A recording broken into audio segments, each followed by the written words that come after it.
मानिएगा। हेमा मालिनी कहेगी तो मानिएगा, क्या सरप्राइज है, नहीं मानिएगा। हेमा मालिनी कहती है कि केंट देता है शुद्ध पानी, तो घर में टेंट लगा लेते हैं। हेमा मालिनी कह रही है ना, कोई कन्हैया कुमार कह रहा है कि नहीं लगाएंगे। हेमा मालिनी बोली है ड्रीम गर्ल, तो लगा देंगे केंट का पानी, शुद्ध देगा। शुद्ध है कि नहीं है ये मालूम नहीं है।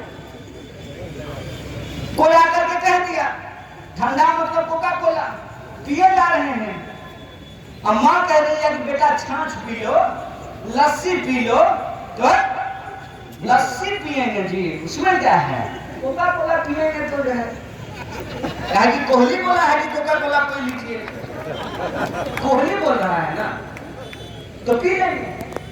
प्रचार में ताकत तो होती है, नहीं होती है? आप में से कितना लोग फेयर लवली लगाए हैं? लगाए हैं ना, मुंह गोरा हुआ। प्रचार में ताकत होती है।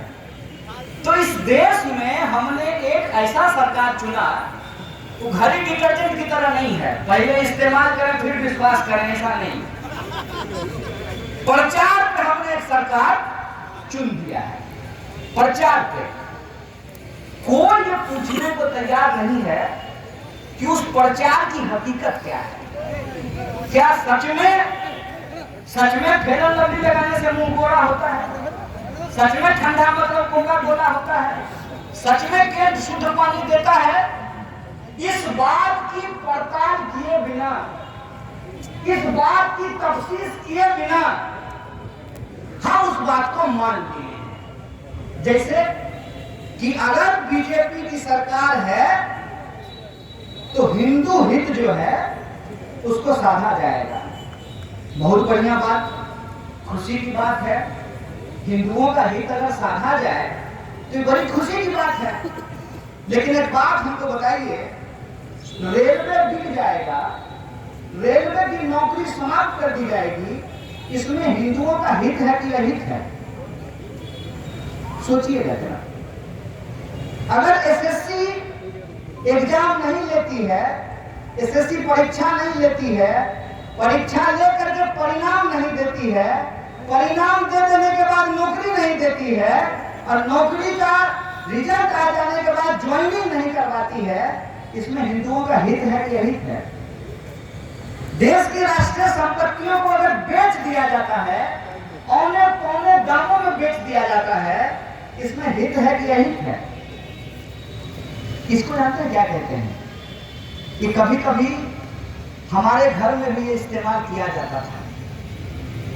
जैसे बच्चा अगर किसी बात के लिए जिद कर रहा हो तो उस बच्चे को बहलाने के लिए अलग अलग तरीके के नुस्खे अपनाए जाते हैं। जैसे मान लीजिए कि एक बच्चा को भूख लग गया है, वो अपनी माँ को कह रहा है कि मम्मी बिस्कुट दे दो, ठीक है, तो मम्मी उसको उठा करके अलमारी पे बिठा दे, तो बच्चा बिस्कुट मांगेगा, कहेगा कि मम्मी नीचे उतार दो, कहेगा बच्चा नीचे उतार दो, बिस्कुट मांगना बंद कर देगा।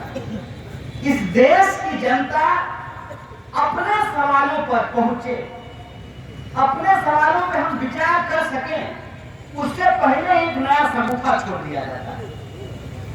आज हमसे सिवान के एक पत्रकार ने पूछा कि मोदी जी दाढ़ी बढ़ा लिए हैं, इस पे आप क्या कहना चाहते हैं? हम बोले इसका क्या मतलब है? मोदी जी दाढ़ी बढ़ा लें, कि मोदी जी माथा मुड़वा लें, कि आधा माथा मुड़वा लें, उसमें हल्दी चूना लगवा लें, हैं?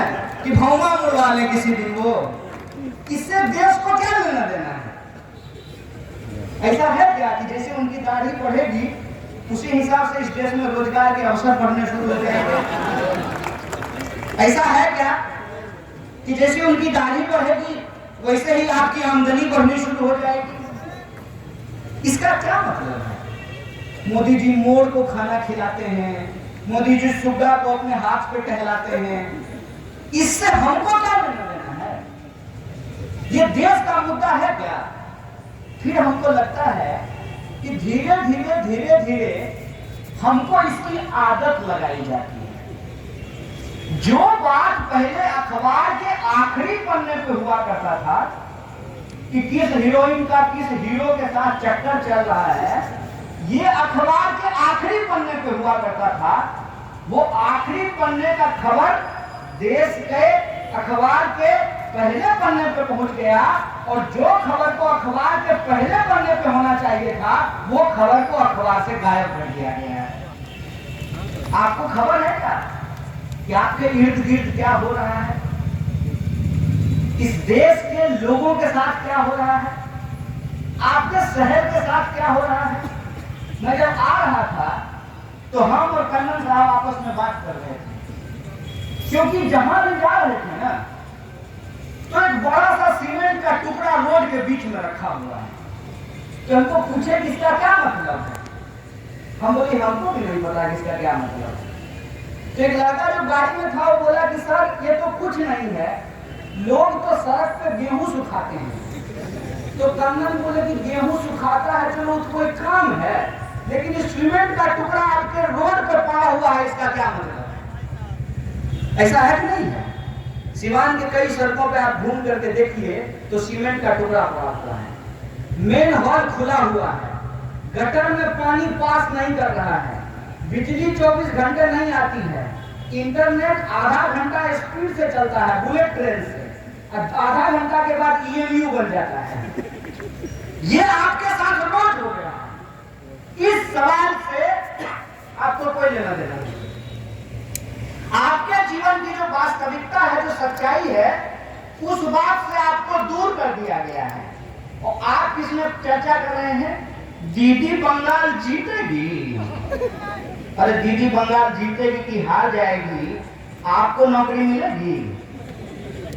आपका सेशन जो 3 साल का सेशन 5 साल में होता है, वो 3 साल में सेशन हो जाएगा। आपके यहाँ जो लाइसेंस बनवाने में घूस लिया जा रहा है, वो घूस मिलना बंद हो जाएगा। आपके यहाँ के लोग जो घर परिवार छोड़ करके दूसरे देश में जाकर के काम करते हैं, ये माइग्रेशन रुक जाएगा। आपके यहाँ के किसानों को जो फसल का दाम नहीं मिलता, उनको फसल का दाम मिलने लगेगा। सरकारी नौकरी मिलने के बाद भी लोगों को पेंशन नहीं मिलता, ये पेंशन चालू हो जाएगा। ये सवाल आपके जीवन के वास्तविक सवाल है। आपकी जीवन की जो अपनी वास्तविकता है, उससे आपको दूर कर दिया गया है, और दूर की कोई घटना जिसका आपके जीवन में कोई लेना देना नहीं है, उसमें आपको उलझा दिया गया है। एक बात बताइए हमको, ये जो गैर जरूरी मुद्दे हैं, ये जो हिंदू मुसलमान का झगड़ा है, ये जो मंदिर मस्जिद का रगड़ा है, ये जो जात पात की लड़ाई है, ये क्यों है?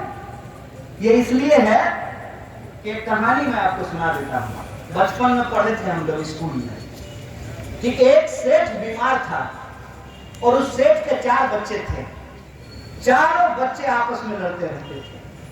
सेठ को इस बात की चिंता थी कि मेरे मरने के बाद ये चारों भाई आपस में लड़ेंगे और सारा संपत्ति जो हमने मेहनत से कमाया है उसको ये बर्बाद कर देंगे।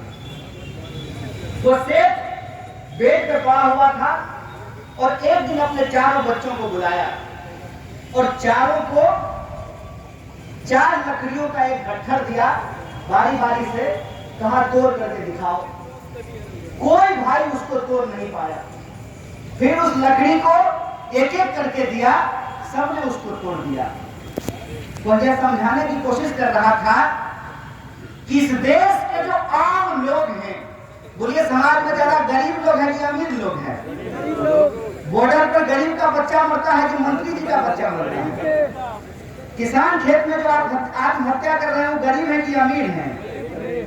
और सरकार को वोट देने वाला लोग गरीब है कि अमीर है? तो ऐसा कैसे हो रहा है? हम ही वोट दे रहे हैं, हम ही सरकार चुन रहे हैं और हमारे साथ ही सारी समस्या हो रही है। कभी तो आपके मन में ये विचार आना चाहिए ना कि भाई हमको सरकारी नौकरी नहीं मिल रही है, सरकारी नौकरी अगर मिल भी जाए तो हमको पेंशन नहीं मिलेगा। और जिस एमएलए को आप वोट देते हैं ना, अगर वो एक बार एमएलए बन गया है तो उनको जीवन भर पेंशन मिलेगा। भाई ऐसा कैसे हो सकता है? क्या सिपाही जी कि मैंने विधायक को पेंशन मिलेगा, आपको पेंशन नहीं मिलेगा, बैंक में काम करने वाले को पेंशन नहीं मिलेगा, रेलवे में काम करने वाले को पेंशन नहीं मिलेगा, लेकिन मंत्री जी को पेंशन मिलेगा। ये बेईमानी है कि नहीं है? है ना? अरे बोलिए, डरते का है? वेतन थोड़ी बंद कर देगा सरकार। ये बेईमानी है ना हो? तो बेईमान को बेईमान कहना गलत बात है। बेईमान को बेईमान कहना पड़ेगा ना।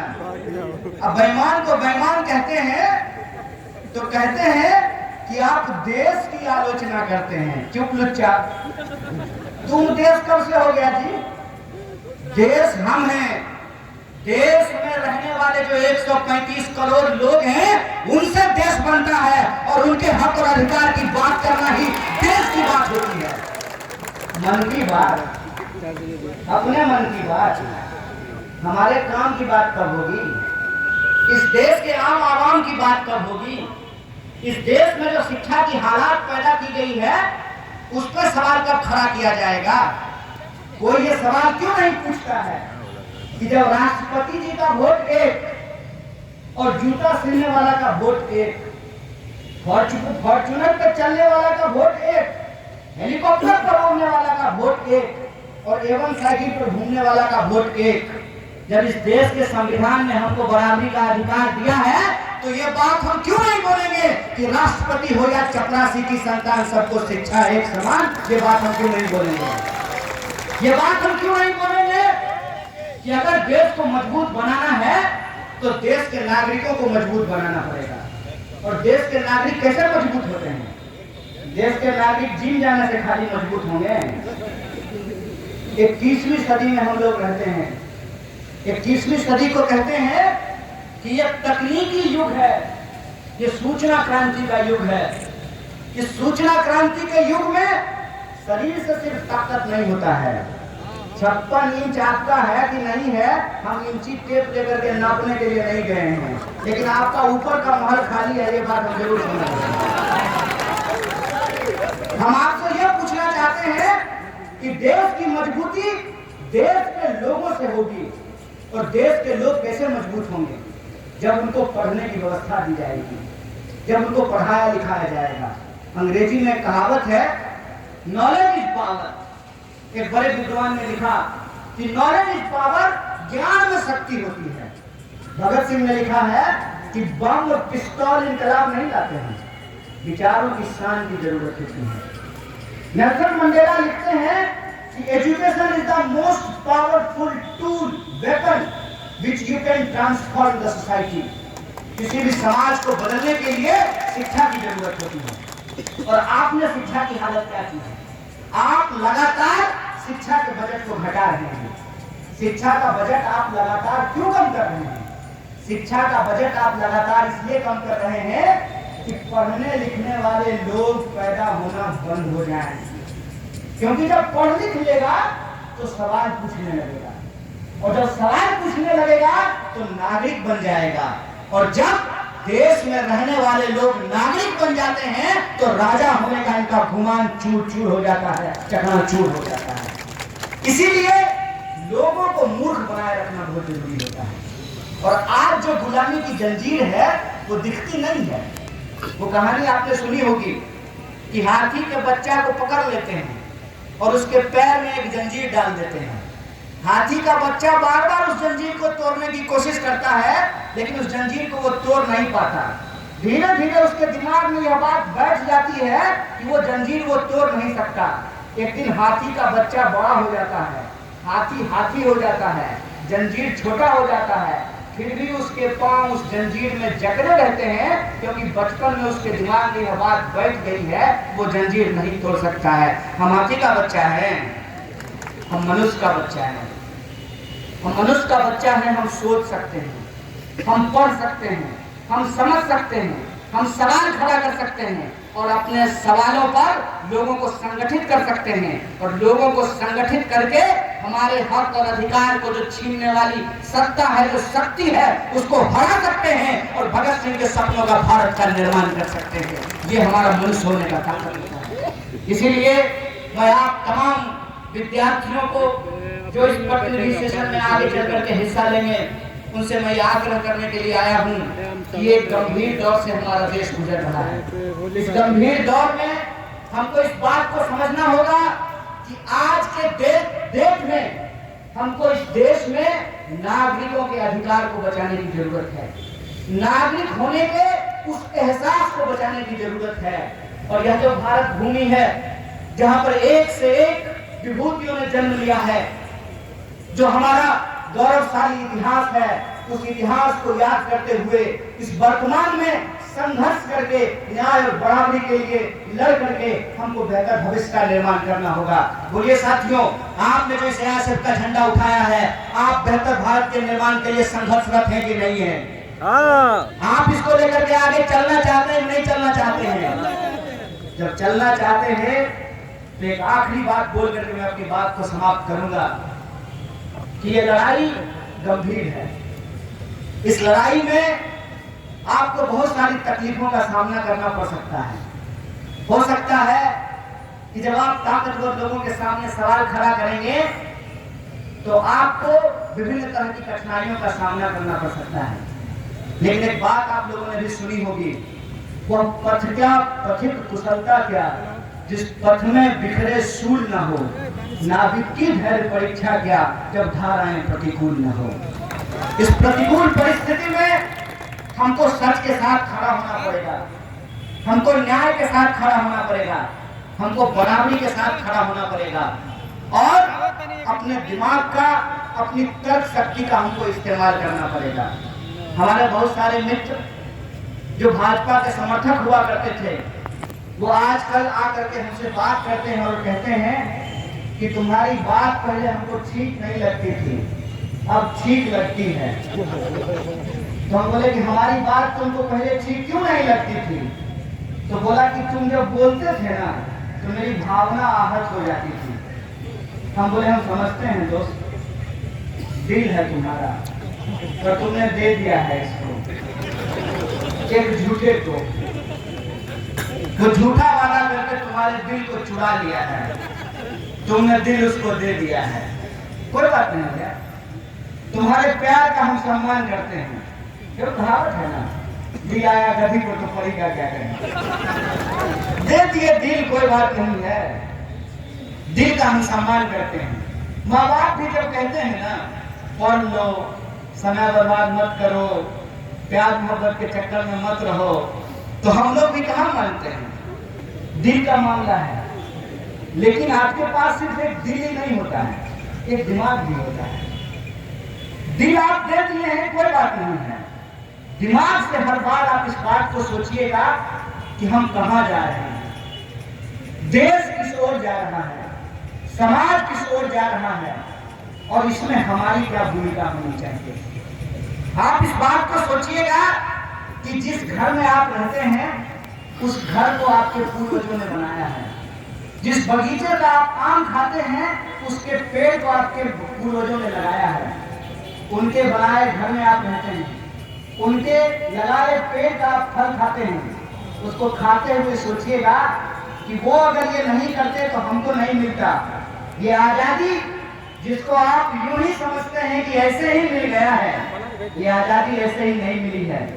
अगर इस देश में, आजाद देश में, अगर हम आजादी को सुरक्षित रखना चाहते हैं और गुलामी की मानसिकता को हराना चाहते हैं, तो अपनी मुट्ठी भींच करके आजाद देश में हमको आजादी की वकालत करनी होगी। इस आजादी को हमको बचाना होगा और इस आजादी को बचाते हुए हमको इस बात का ख्याल रखना होगा कि बेहतर देश का निर्माण बेहतर नागरिकों से होता है और बेहतर नागरिक होने का मतलब ये है कि हम अपने हक और अधिकार को समझें और अपने हक और अधिकार को समझ करके तमाम लोगों के हक और अधिकार के लिए संघर्ष करें। उससे आप मजबूत होंगे, आपका समाज मजबूत होगा, आपका राज्य मजबूत होगा और मजबूत समाज, मजबूत राज्य से मजबूत देश का निर्माण होगा। इन्हीं शब्दों के साथ मैं अपनी बात को खत्म करता हूँ। शुक्रिया। इंकलाब जिंदाबाद, हमारी एकता जिंदाबाद।